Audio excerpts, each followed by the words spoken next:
Have you ever stopped to think about something quietly troubling when you look at your parents' generation? Not that they were lazy or irresponsible, most of them worked relentlessly for decades, but that many never truly prepared for the day when work would end. Instead of building a clear exit plan, they relied on hope. They assumed the system would take care of them. They believed stability was guaranteed. Now, the consequences of that belief are slowly spilling over into every generation that follows. What's striking is that these concerns are no longer fringe or pessimistic ideas. They're becoming common, almost unavoidable, conversations across all age groups. Baby boomers and Gen X are reaching their later working years and realizing that without early savings, there may be no real finish line at all. Millennials are watching rent, healthcare, and basic living expenses rise far faster than their paychecks.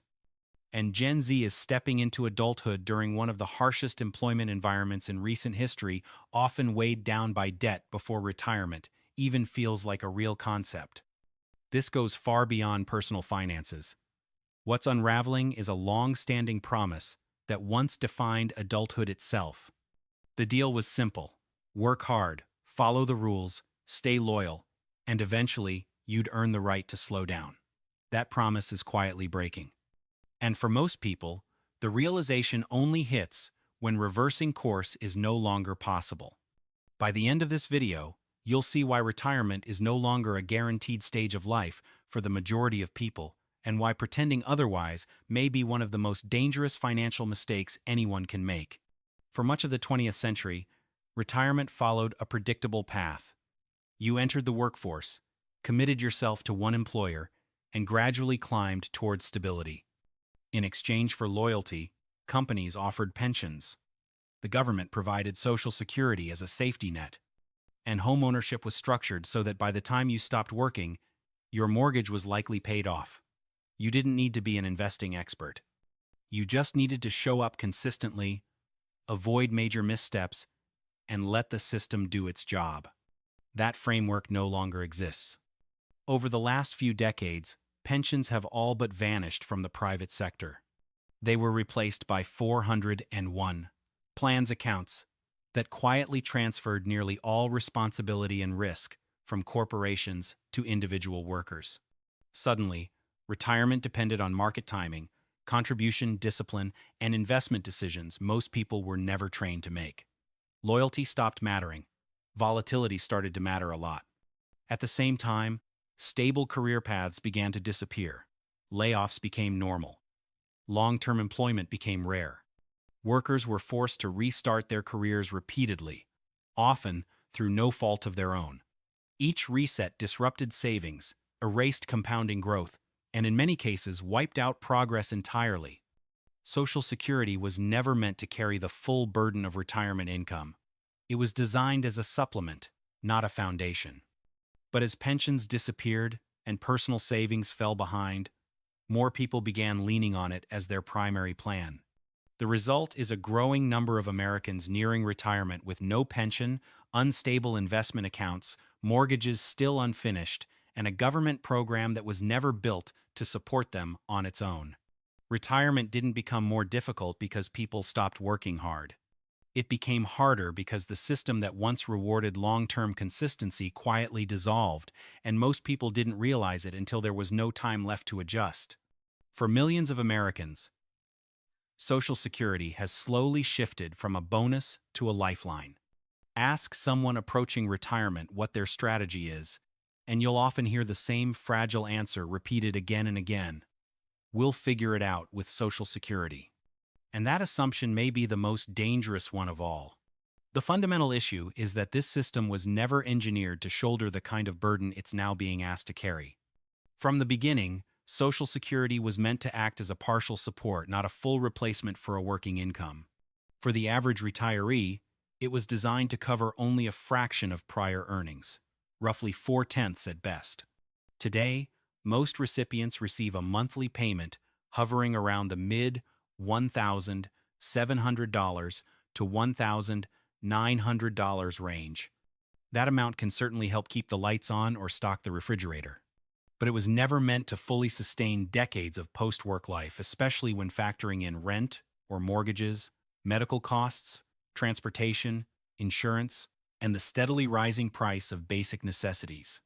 The real vulnerability comes from how many people now rely on these payments as their main, or even sole, source of retirement income. As employer pensions faded away and personal savings failed to keep pace with rising costs, Social Security quietly shifted roles. What was once a supplement became a last resort. And when a backup system is stretched far beyond its original purpose, even minor weaknesses can quickly become serious threats. Adding another layer of concern is the long-term financial outlook of the program itself. Current projections suggest that if no reforms are made, future benefits could eventually be reduced to around 3/4 of what's currently promised. This doesn't mean the system vanishes, but it does imply that retirees may be forced to survive on even less than an already modest foundation. The real emergency isn't that Social Security is collapsing. It's that nearly every other pillar of retirement collapsed first. What remains is a single platform supporting millions of people, one that was never built to stand alone. If there's one invisible force steadily dismantling retirement security without dramatic headlines, it's inflation. Not the kind that shocks markets overnight, but the slow, relentless version that chips away at purchasing power year after year. It doesn't feel like a crisis when it starts. Prices just creep upward. Bills get slightly higher. And eventually, what once felt manageable becomes overwhelming. Decades ago, many believed that reaching $1 million meant permanent financial safety.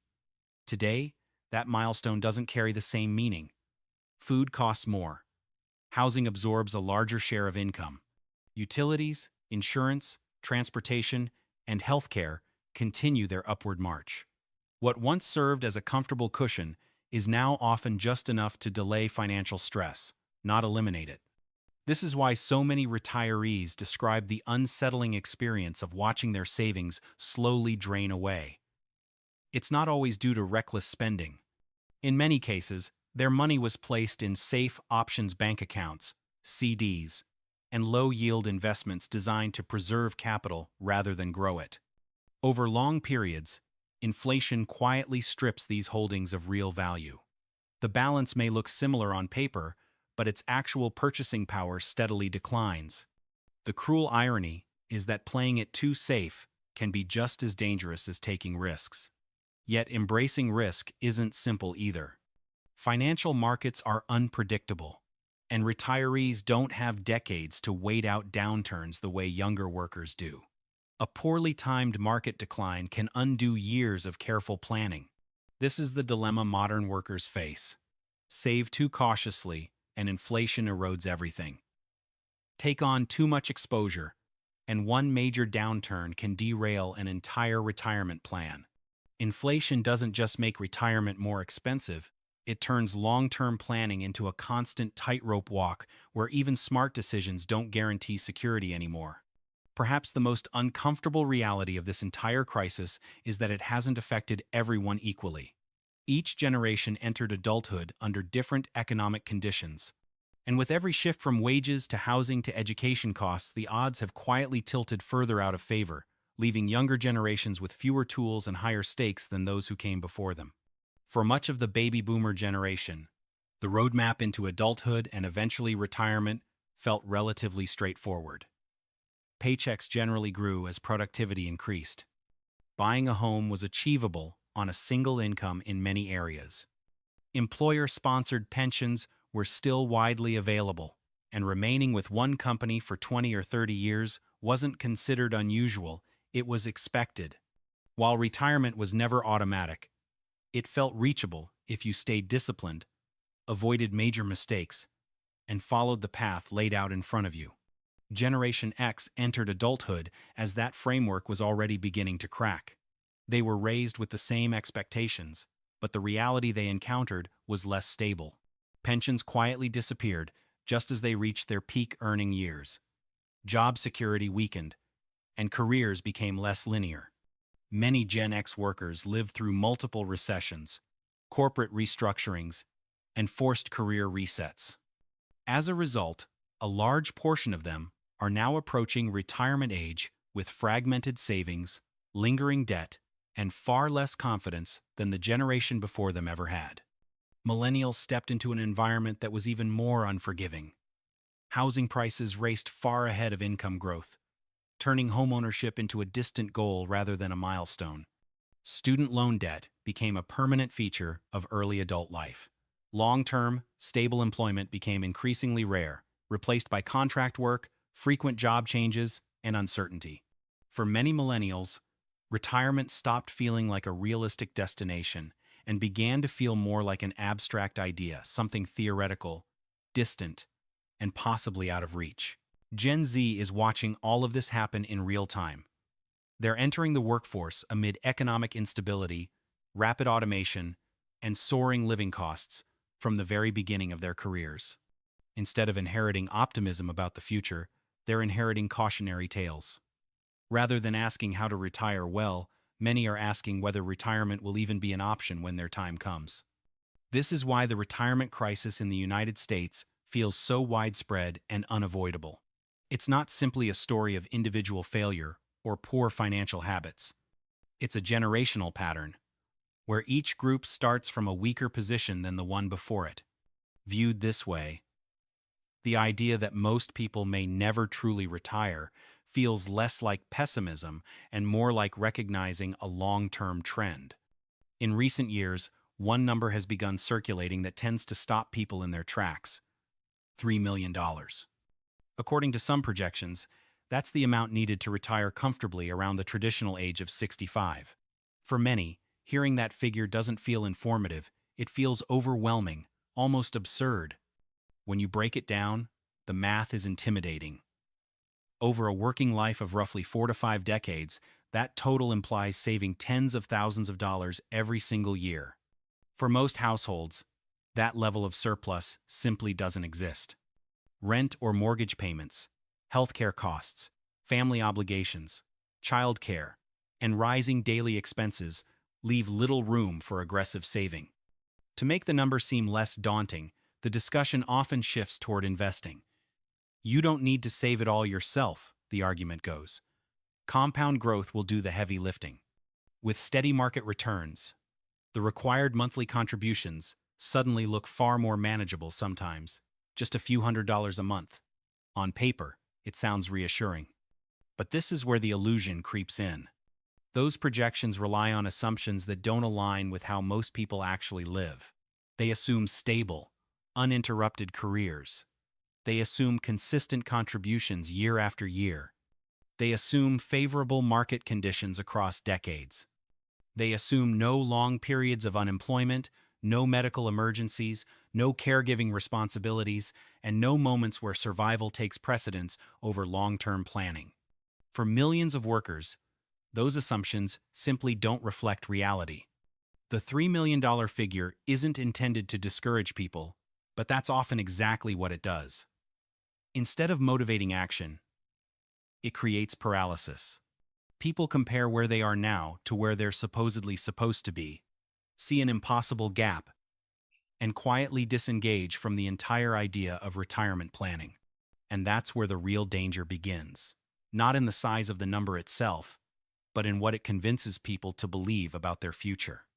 The real damage isn't just financial, it's psychological.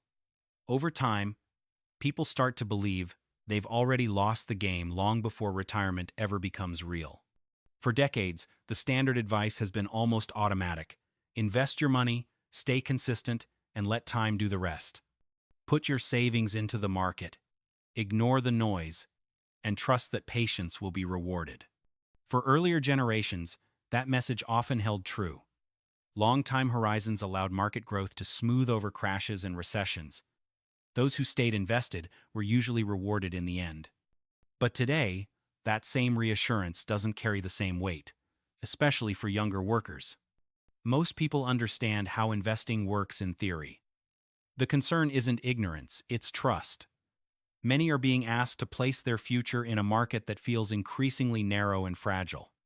Major stock indexes are now dominated by a small cluster of technology giants. Entire market surges hinge on a handful of themes: artificial intelligence, automation, speculative growth ideas that feel more like trends than durable foundations. When gains depend on momentum rather than broad economic strength, confidence becomes harder to sustain. There's also a timing issue that's often overlooked. Investing is most forgiving when you have decades to recover from mistakes. Retirement, however, doesn't offer endless runway. A severe market decline early in retirement can permanently weaken a portfolio, a dynamic known as sequence of returns risk. Even if markets rebound years later, the damage may already be locked in because withdrawals were made at the worst possible moment. This is why the phrase, just invest, often feels dismissive. It overlooks the emotional toll of volatility and ignores the reality that many workers won't experience long, uninterrupted periods of growth. Investing is still necessary, but it no longer feels like a safety net. The fear isn't that markets will collapse forever. It's that the margin for error has shrunk to almost nothing. One poorly timed downturn can undo decades of discipline.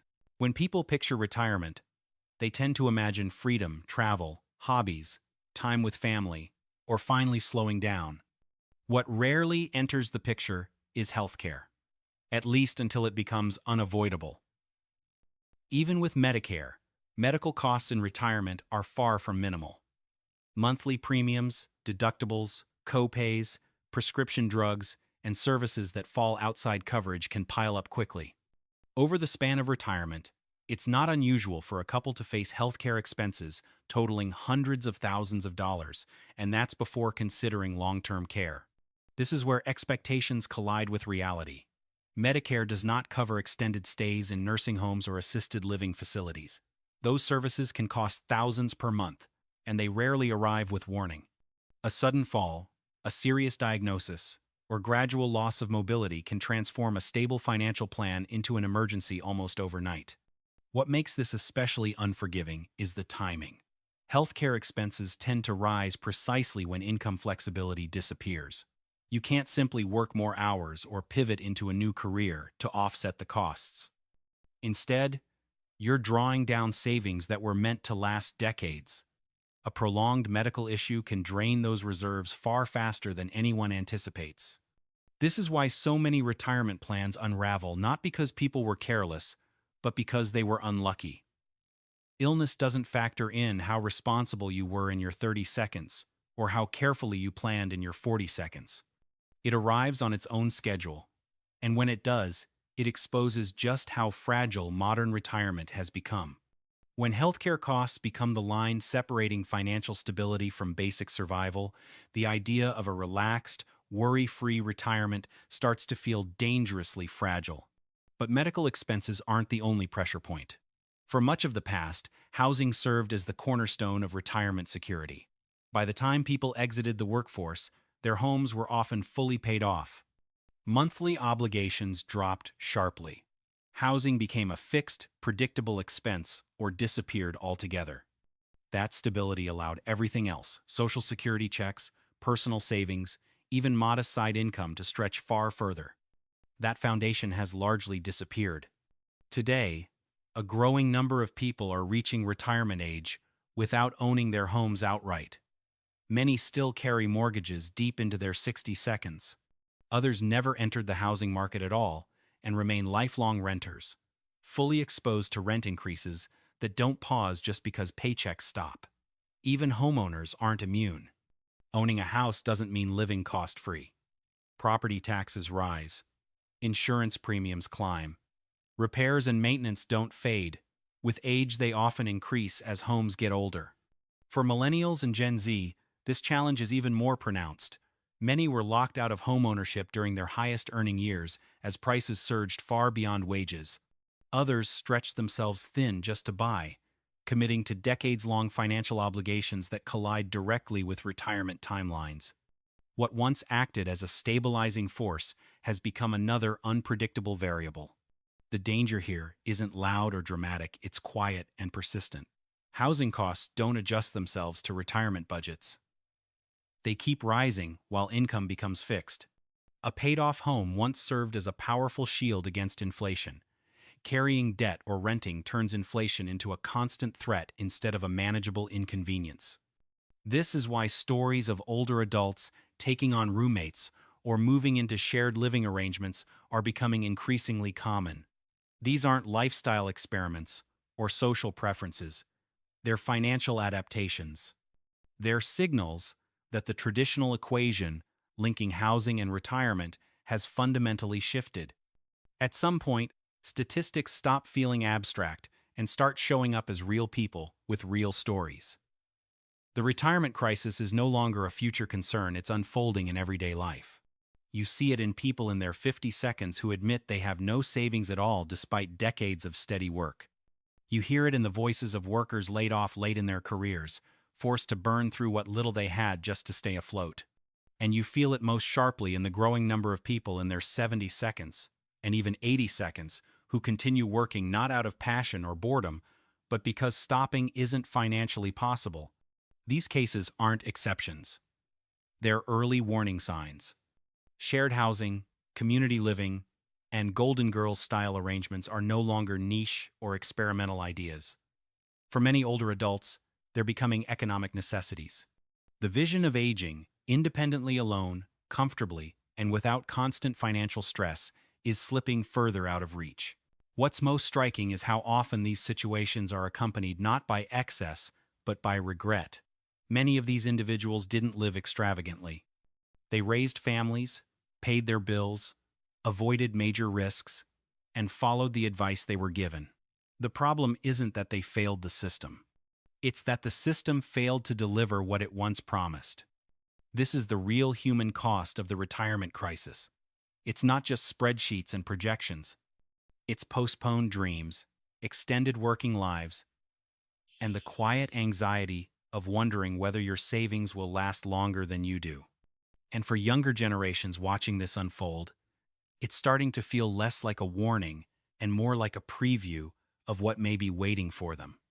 As the idea of a secure, predictable retirement continues to slip further out of reach, a quiet psychological shift has started to take hold, especially among younger generations. When the future feels unstable or unreachable, the motivation to sacrifice comfort today for a payoff decades from now begins to erode.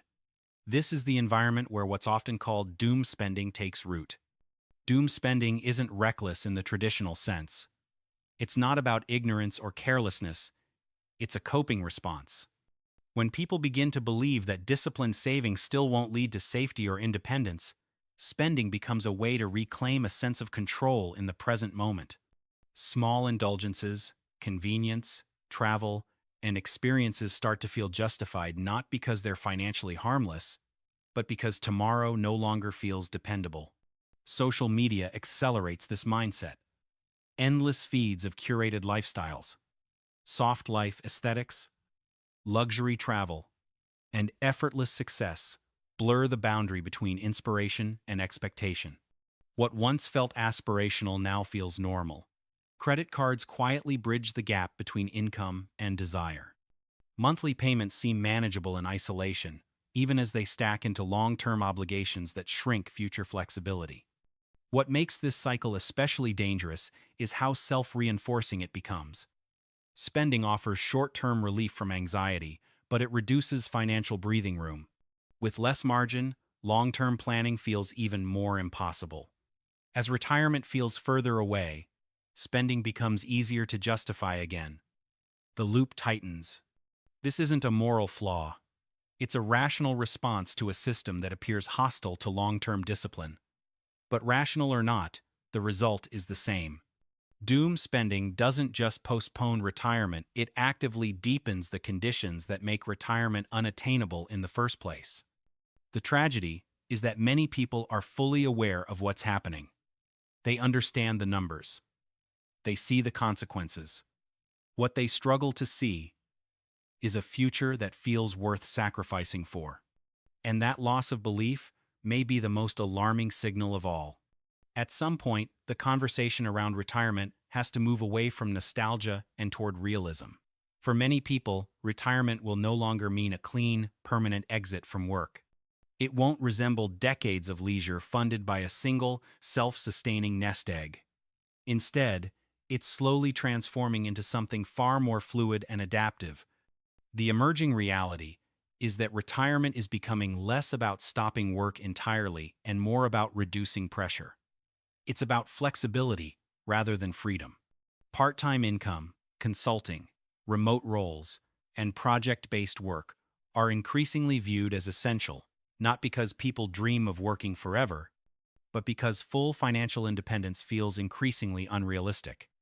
This shift isn't inherently bad. Many people find meaning in continued engagement. The danger lies in pretending that the old model still applies.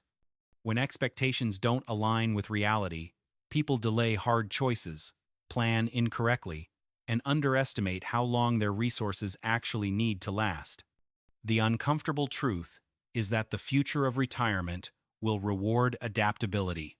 Those who can adjust expectations, build flexibility into their lives, and prepare for multiple income phases will be better positioned than those clinging to a version of retirement that no longer exists.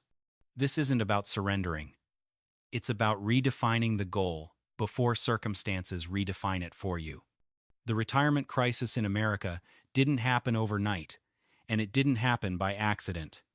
It's the result of rising living costs, unstable career paths, inflation, healthcare expenses, housing pressures, and a long-term shift of financial risk from institutions onto individuals.